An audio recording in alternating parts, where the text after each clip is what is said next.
Y vamos ahora, como todos los jueves, con mi querida Marta Lamas. ¿Cómo estás, Marta? Buenos días. Bien, Mario. Bien interesante lo que pasó ayer en esta disculpa pública que tuvo que dar porque, bueno, cómo se resistió la Procuraduría General de Justicia de hacerlo. De hecho, puso una impugnación hace 2 años y creo que tiene que ver mucho también con el cambio, con el nuevo procurador, que finalmente hacen algo de reparación y de justicia, reconociendo públicamente la inocencia de estas 3 mujeres ñañú indígenas de Querétaro. Que se llega además después de años y años del proceso. Ayer lo platicábamos y me decías, bueno, es que desde que las detienen hasta este punto... Sí, es enorme. 11 años. 11 o sea, años. las detienen en el 2006 y en el 2008 las consignan, les dan 21 años de cárcel. Claro. Y el recurso, bueno, aquí hay que ponerle una vena a Mario Patrón y al Centro PRO porque han hecho una defensa impecable.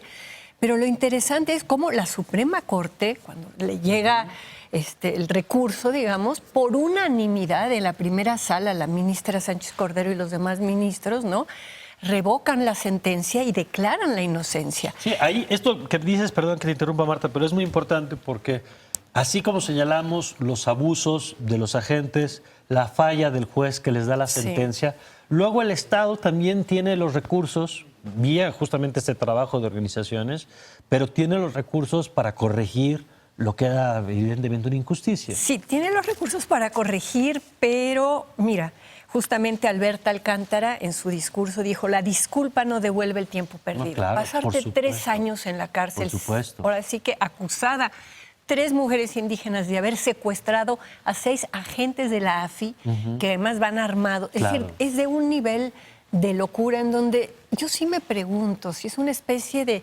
odio misógino, racista, de perversidad, de decir a estas nos las chingamos porque no las chingamos.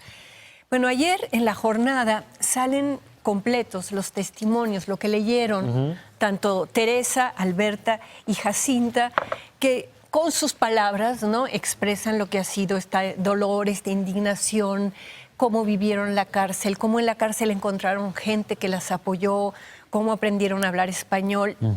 Pero el discurso del cual quiero hablar y que me parece espectacular es el de la hija de Jacinta.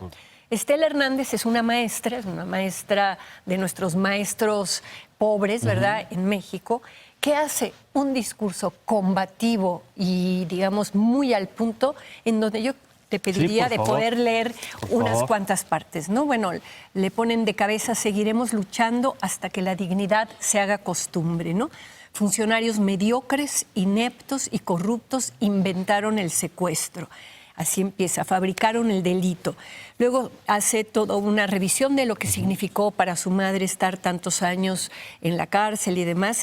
Pero y dice, este caso es un simple ejemplo de tantos de las muchas arbitrariedades ilegales que cometen las autoridades que tienen título, nombramiento, reconocimiento oficial en este nuestro país que es México.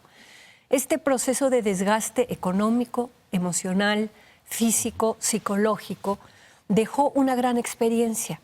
Hoy se sabe que en la cárcel no necesariamente están los delincuentes, están los pobres que no tienen dinero, los indefensos de conocimiento, los poderosos que someten a voluntad ajena a los demás. Los delincuentes de mayor poder, de cuello blanco, no pisan la cárcel. Jacinta pudo ser liberada gracias al apoyo de su familia, pero sobre todo gracias a la valiosa intervención de todo el equipo de apoyo del Centro PRO. La pregunta es, ¿cuántos inocentes están hoy en la cárcel por un delito no cometido o que no existe? ¿Cuántos secuestradores, delincuentes autorizados con título, nombrados por la ley, andan sueltos cobrando nuestros impuestos, encarcelando, persiguiendo, acosando delitos fabricados? Habla de los agentes, ¿no?, y se hace preguntas sobre dónde están esos 6 agentes hoy. Y dicen, preguntarán si es suficiente la disculpa pública y la aclaración de inocencia. No basta la reparación de daños para superar el dolor, la tristeza, la preocupación y las lágrimas ocasionadas a la familia. Y dice lo que la madre ha perdido, que habíamos perdido un hijito, ¿no? A los que solo piensan en el dinero de reparación de daños, no se preocupen. No nacimos con él ni moriremos con él. Nuestra riqueza no se basa en el dinero. Pueden estar tranquilos, lo destinaremos y lo haremos llegar donde tiene que estar en su momento justo. Este caso cambió nuestra vida para ver, saber y sentir que las víctimas nos necesitamos, que lo que le afecta al otro, tarde o temprano me afectará a mí. Y entonces hace un llamado de solidaridad con los 43 estudiantes normalistas, con los miles de muertos y desaparecidos, con los presos políticos, con sus compañeros maestros caídos, cesados por defender lo que por derecho nos corresponde, mejores condiciones de vida y de trabajo. Y le dice a las instituciones, pónganse a trabajar de verdad, ¿no? Y le dice a las víctimas y a los luchadores sociales, les dice, quiero decirles que vencimos el miedo para que la victoria fuera nuestra. El miedo no puede estar por encima de la vida. Hoy la historia la podemos escribir gracias a las personas que nos atrevimos a levantar la voz, los que nos atrevimos a hacer uso de la palabra, los que todavía tenemos principios humanos y estamos orgullosos de esta historia, aun cuando en los tiempos actuales está de moda enaltecer la corrupción, la estupidez, la ignorancia. Pero no se la dejaremos a la pudrición.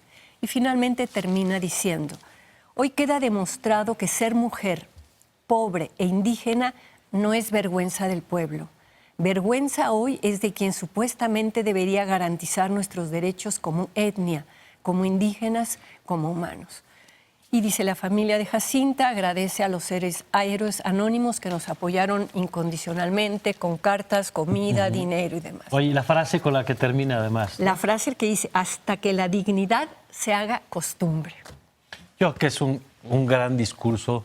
Decían algunas agencias el discurso que desnuda al Estado mexicano.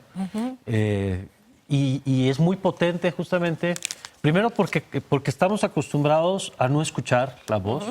Y luego, a veces desde este tono de superioridad, ¿no? Justamente sobre los indígenas o sobre las mujeres. Y lo que hace es una demostración con un discurso muy potente. Y a mí, ¿sabes qué me queda, Mario? Esta sensación. Yo me acuerdo perfecto cuando salió la noticia de las 3 mujeres que habían secuestrado a 6... en un operativo contra la piratería. En un mercado, ¿no? Ahora, ¿quién se lo creyó? O sea, ¿quién podía creer que 3 mujeres indígenas secuestraron a 6 afis? Y sin embargo, el proceso siguió. Bueno, y no hubo una solamente sentencia. Hubo una sentencia. Y después de la sentencia, cuando se empiezan a ver todas las irregularidades que las detienen, digamos, sin haber tenido la orden del juez para detenerlas, en fin, lo que ya sabemos del indebido proceso, ¿no? Finalmente, llega el recurso a la Suprema Corte y el Tribunal de Justicia Administrativa dice, tienen razón, y todavía la PGR se inconforma y se niega a dar el reconocimiento público, de inocencia, ¿no? Entonces, de repente dices, esta lógica corporativa de que yo a mis policías, aunque hagan horrores y aunque hagan pendejadas, yo los protejo, ¿no? Entonces, me parece que después de este acto, pues el paso que sigue es, ¿dónde están esos 6 afis? O sea, a mí me gustaría como ciudadana mexicana ver qué tienen que decir. O sea, ¿por qué inventaron esa historia? ¿Qué ha pasado con ellos? ¿Los destituyeron? ¿Están ahí trabajando en otros casos? O sea, ¿qué pasa? Es como que las cosas no tuvieran consecuencias, ¿no? Estamos tan contentos con la liberación y verdaderamente se hizo justicia en el sentido que la PGR tenía que dar esa disculpa y ese reconocimiento de inocencia. Pero ¿y entonces los 6 afis? O sea, ¿los van a seguir encubriendo? ¿Van a estar ahí tapaditos? ¿Qué ha pasado con ellos? Oye, y que seguramente también sentará esto un precedente, Marta, para los otros casos que a lo largo de muchos años, porque este caso que estamos hablando es del 2006, pero ¿cuántos no vimos, particularmente en el gobierno de Felipe Calderón? No porque no haya ocurrido ahora o no haya ocurrido antes, pero esta práctica de mostrar a los detenidos frente a las cámaras y decir, líder de los secuestradores de no sé qué, y que después, y esto se demostró, yo recuerdo un informe que presentó en su momento Luis Plasencia, en la Comisión de Derechos Humanos de la Ciudad de México. de la cantidad de detenidos que eran mostrados y que después se resultó que eran inocentes, Claro. pero que ya les habías arruinado la vida. Sí, ya los quemaste, ¿no? Pero en cambio, aquí están ocultos, o sea, no tenemos datos ni información de qué son esos 6 AFIs, qué pasó con ellos. O sea, si yo quisiera saber si siguen en servicio, Claro. si tuvieron que pagar algo, si en lo personal han rectificado y les ha dado vergüenza, o si por adentro se están riendo diciendo, bueno, ya, pinches viejas ya salieron, ¿no? Es decir, a mí sí me gustaría como toda la historia, Claro. no tenemos ese periodismo Sí, de sí, sí, investigación creo que que diga, a nos ver, hace falta. vamos a ver qué pasó con estos 6 AFIs. Ahora, por otro lado, pues qué bien Raúl Cervantes, ¿no? Realmente hizo lo que tenía que hacer y lo hizo muy bien. Y Mario Patrón es el que se lleva, ahora sí Claro. que, él y el centro, porque Por no es el supuesto. trabajo de una sola persona. Claro. ¿no? Pues qué bueno que lo compartes, que Sí. pones el discurso en el centro y que además... Oye, y qué raro, solamente La Jornada saca los discursos completos. Salió una noticia en todos los Sí, sí, sí. periódicos, pero el único que tuvo así como... La sensibilidad, además, porque es un documento muy valioso. Es muy valioso. Muy Y valioso. los 3 discursos, tú lees, digo, unos más cortos que otros, ¿no? Unos más largos, pero a mí me parece que estos son documentos que sí se tienen que transmitir y dar a conocer. De acuerdo. Gracias, Gracias. Marta. Gracias, Marta Lamas, como todas las semanas en este espacio.